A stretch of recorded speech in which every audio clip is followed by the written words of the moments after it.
In 2020, gamers' hearts were broken when one of our fan favorite characters was killed off brutally within The Last of Us Part 2, and now that it's finally hit average audiences' TV screens, they are furious over this decision to kill off a fan favorite character, and now, of course, social media is erupting with backlash over it. I have a few different things to show off, but before I get into the topic, if you enjoy the content I create, check out the links in the description, join the community in my live streams, and consider supporting through Patreon or YouTube memberships. Now, this was, of course, very heartbreaking when most gamers had played The Last of Us Part 2 in 2020. It was very sad to see the main character of this series taken and killed off, and now that, of course, it's being aired on TV, we've got the Joel in 1 PTSD, and fans are erupting over this decision. Now, clearly, there are a lot of people who just didn't play the video games who are kind of going through this in real time, who are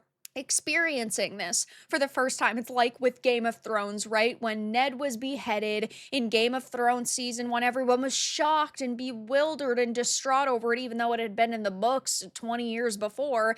And now we see, on Rotten Tomatoes, odd things going on with the scores. While the scores are tanking, they have only been releasing the reviews in waves because, of course, they want to make it seem like, oh, it's being review bombed, so they're not going to put every review on. Though on Metacritic and IMDb, people are voicing how unhappy they are. So this is a That Park Place article. It says a familiar storm is brewing online as HBO's The Last of Us heads into its second season, with early episodes confirming that the show is following the major plot beats of The Last of Us Part 2. Fans new to the franchise are now encountering a moment that rocked the gaming world back in 2020, and at the center of the storm, Joel. It says, though, Pedro Pascal's portrayal of Joel drew mixed reactions in The Last of Us Season 1. I would say it was generally favorable Season 1. There were a lot of people who really enjoyed it. Maybe they didn't know the video games, or they did and they felt, you know what, it's a good enough adaptation. But now that season 2 is rolling around, people feel very differently.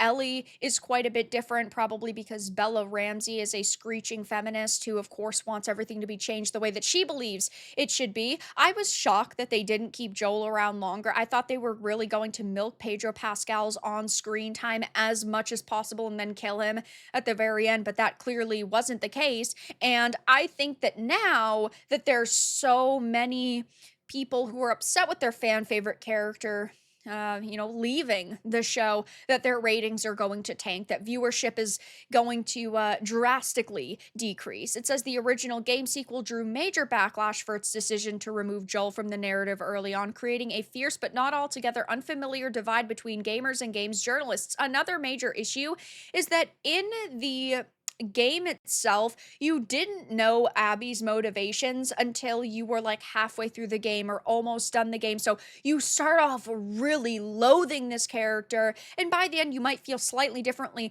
but the narrative is unraveled and you figure out what the motivations were. But in the show, they're just like, hey, by the way, we need to tell you all of this right now.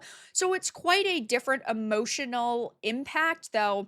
Either way, the one impacted the most was Joel's skull. It says now, as HBO adapts that same story beats for live action, that emotional shockwave is being relived on a larger scale. Here is one of my videos on it that will be linked down below. But YouTuber Vara commented that gamers are experiencing Joel PTSD all over again, while mainstream audiences are only now beginning to understand why the second game was so controversial. It was so funny because Neil Druckmann had said years ago that, oh, it's not a story for everybody, but the people who get it absolutely loved it. But now he can't blame gamers anymore that, oh, gamers are bigots, gamers are closed-minded, gamers didn't give our title a chance, because the millions and millions of viewers you had watching the show are also furious now. It says showrunner Craig Mazin and Neil Druckmann have stated their commitment to following the second game structure, which means confronting fans with a character arc that demands they shift emotional focus from Joel to Ellie, and eventually Abby, the woman responsible for Joel's end. I do not think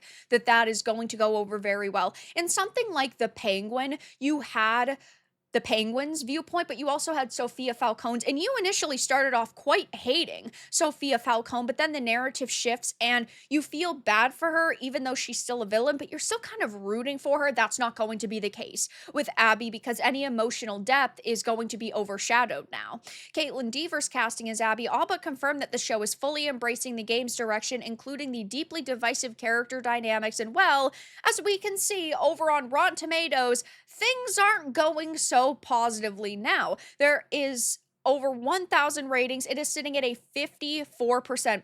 When I had made my last video, it was pretty suspicious, but the all audience kind of user reviews were not being updated. The score was tanking, but you couldn't actually read what people were saying, though they're releasing them in waves. There's quite a lot of positive ones being left, surprisingly, and a lot of negative. So it's kind of either 1 star or 5 stars.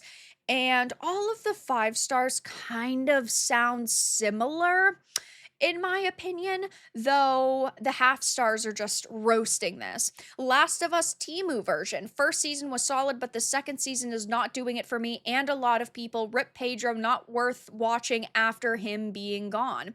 What a waste of amazing potential. They decided to elevate a random, never-before-seen bad guy into a main character killing threat using nothing but coincidence and luck. Yes, this is exactly what gamers were saying all of those years ago, but we were told that we were just ists for not supporting a strong woman. It made no sense to kill off Joel at the beginning of that game. If they wanted to kill him off, they should have done so in a segment of the game that was closer to the end, maybe like 3/4 of the way through, and then only focusing on Ellie, maybe a tiny bit of Abby, though now the entire narrative of the show is going to completely shift, and without Joel, they're kind of balancing Ellie, who still acts like a young, screechy teenager.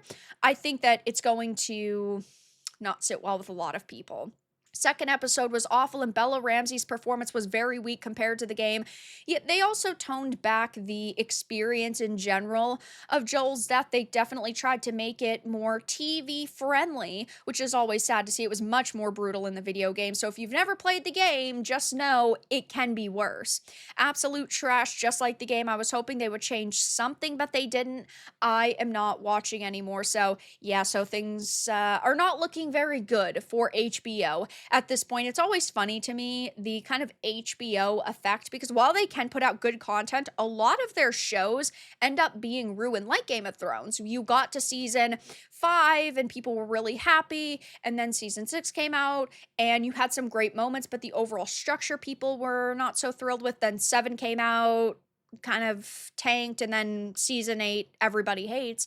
And the same thing's going to happen with The Last of Us now. I don't think that the rest of the season is going to be praised the way that season 1 was. So I'll be keeping my eye on this to see what exactly happens. If the mainstream media defends The Last of Us, it wouldn't be particularly shocking. That is exactly what they did when the second game came out.